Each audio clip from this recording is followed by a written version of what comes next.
Hello students, आज हम पढ़ेंगे तरक्की पसंद तहरीक। 20वीं सदी में जो चौथी दहाई थी, यानी 1975 के बाद में, तो उसमें हमारे अदब में दो नई तहरीकों का आगाज़ हुआ, जिन्हें तरक्की पसंद तहरीक और हल्क़ाए अरबाब ज़ौक़ के नाम से मौसूम किया गया है।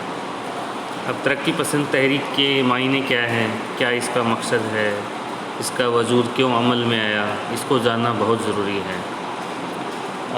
चूँकि उर्दू अदब में, शायरी में मीर गालिब मोमिन का दौर रहा, ज़ौक़ सौदा का दौर रहा, और हुस्न व इश्क़ की शायरी, अखलाक़ियत और दाखिलियत की शायरी होती रही। ऐसे ही नसर में भी पहले दास्तान, उसके बाद ड्रामा, नावल, अफ़साने, ये हमने खूब पढ़ लिए थे। लेकिन चूँकि उस वक्त हिंदुस्तान में जब अंग्रेज़ी हुकूमत काबिज हो गई थी, तो 1857 की जो तहरीक थी, उसके बाद से लोग बहुत ही मुतहरक हो गए। अपने वतन के लिए, वतन के बारे में लोग सोचने लग गए, अपनी आज़ादी के बारे में, अपने हक़ के बारे में लोग ज़्यादा से ज़्यादा जानने पहचानने लग गए थे।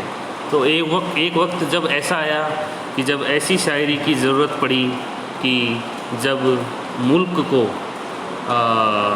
आज़ादी, मुख्तलिफ़ किस्म की ज़रूरतें, चूँकि इस्तेहसाल जो अंग्रेज़ी हुकूमत थी वो हिंदुस्तानियों पर बहुत ज़्यादा इस्तेहसाल करती थी, यानी उनका शोषण करती थी, उनके साथ बुरा तरीक़ा, बुरा रुख अपनाती थी, उनको जेल में डाल दिया जाता था, मारा पीटा जाता था, और औरतों के साथ भी बदसलूकी की जाती थी। तो ऐसे वक्त में हमारे जो अदीब, शोरा और उदबा हैं, वो अपनी कलम के साथ उठ खड़े हुए और उन्होंने शायरी और नसर में कौमी हुब्ब उल वतनी का जज्बा है वो पैदा किया। हुब्ब उल वतनी के मायने आप जानते हैं, देशभक्ति का जो जज्बा होता है।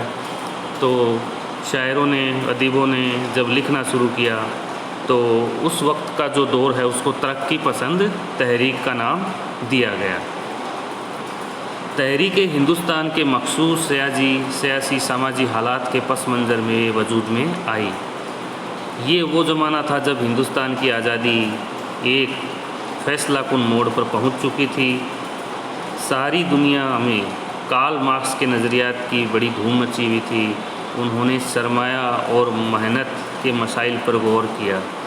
ये देखिए, यहाँ पे एक अहम बात ये है कि बैनुल अक़वामी सतह पर, यानी हिंदुस्तान के बाहर दूसरे विदेशों में भी, दूसरे मुल्कों में भी, जिसमें कार्ल मार्क्स का जिक्र किया गया है, कार्ल मार्क्स ने अपने वतन की लोगों को अपनी हुकूमत के ख़िलाफ़ उठ खड़े होने के लिए कहा।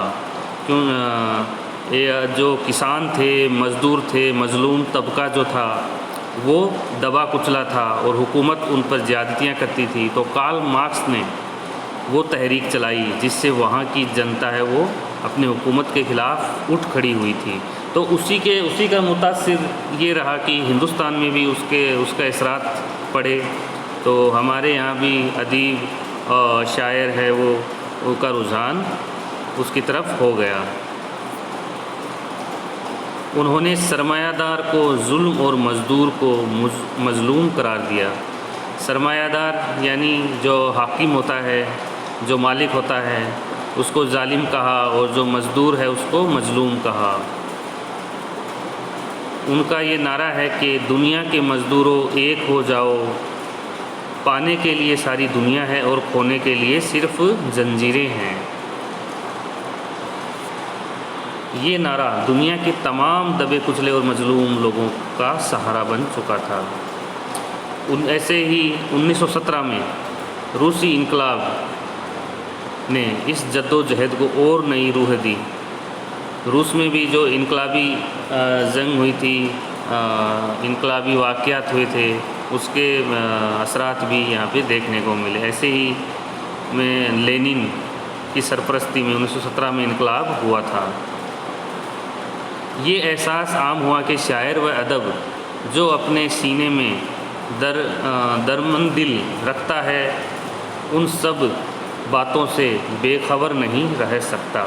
लिहाजा शेर व अदब में भी सियासी और इनकलाबी ख़यालात जो है उसका इजहार होने लगा। ठीक है, कंप्लीट आपको समझ में आ रहा है।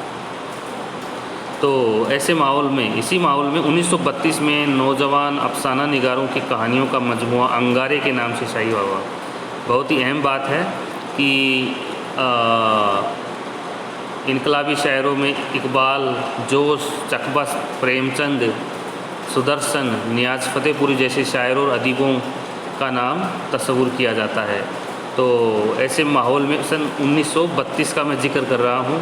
एक अफसानों का मजमुआ है अंगारे, जिसको लिखने में सज्जाद ज़हीर, अहमद अली, रशीद जहाँ की कहानियाँ शामिल थी। यानी इन लोगों ने इसको मिलके लिखा। इसके एडिटर जो थे वो थे सज्जाद ज़हीर।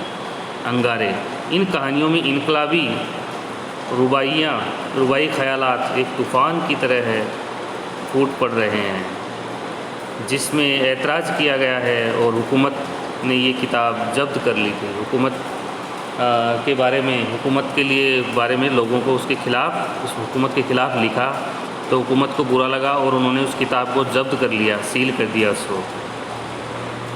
उर्दू अदब में तरक्की पसंद तहरीक की इब्तदा इनकलाबी रूस और इसके बाद के इल्मी और सियासी सूरत हाल की ज़ेर असर हुई। रूस की तहरीक जो थी, रूस की मैंने बताया था आपको, लेनिन ने करी थी 1917 में। उसके भी असरात से हिंदुस्तान में तरक्की पसंद तहरीक बहुत ही आगे बढ़ी। इनमें चंद के नाम ये हैं: सज्जाद ज़हीर, मोहम्मदीन, तासीर, मुल्क राज आनंद, जयवंती घोष, प्रमोद सेन, ये नाम हैं जिन्होंने अपने कलम, उस वक्त कलम तहरीर की तख्लीक़ात की थी, इनकलाबी तहरीकें लिखी थी। इस दौर में हिटलर की सरगर्मी में फासिज़म की तहरीक, ठीक है, आपको जर्मनी में हिटलर की जो तहरीक थी फासिज़म, वो उस वक्त कायम थी, चल रही थी। जमहूरियत और आलमी अमन के लिए ये ख़तरा होता है। जहाँ पे डेमोक्रेसी होती है, जमहूरियत होती है, वहाँ पे इस तरह की तहरीक है वो नुकसानदेह होती है। यूरोप के अदीब और फ़नकार इस ख़तरे को महसूस करते हुए फासिज़म के ख़िलाफ़ खड़े हुए। लिहाजा 1935 में पेरिस के एक मकाम पर उन्होंने एक आलमी कॉन्फ्रेंस की। इस कॉन्फ्रेंस में दुनिया भर के अदीब शामिल थे। देखो, हिंदुस्तान में 1936 में प्रेमचंद की सदारत में जो वो तख्लीक हुई थी, मीटिंग हुई थी, लेकिन उससे कबल पूर्व में 1935 में पहले पेरिस में एक कॉन्फ्रेंस हुई, जिसका असर हिंदुस्तान पर भी पड़ा। इस कॉन्फ्रेंस में हमारे मुल्क की तरफ से मुल्क राज आनंद और सज्जाद ज़हीर ने शिरकत करी थी 1935 में पेरिस में।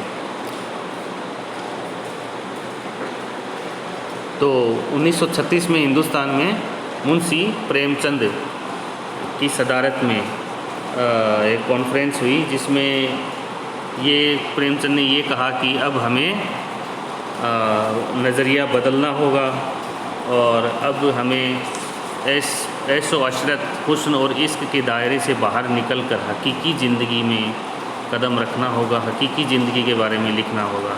इसी को ही तरक्की पसंद तहरीक कहा गया है।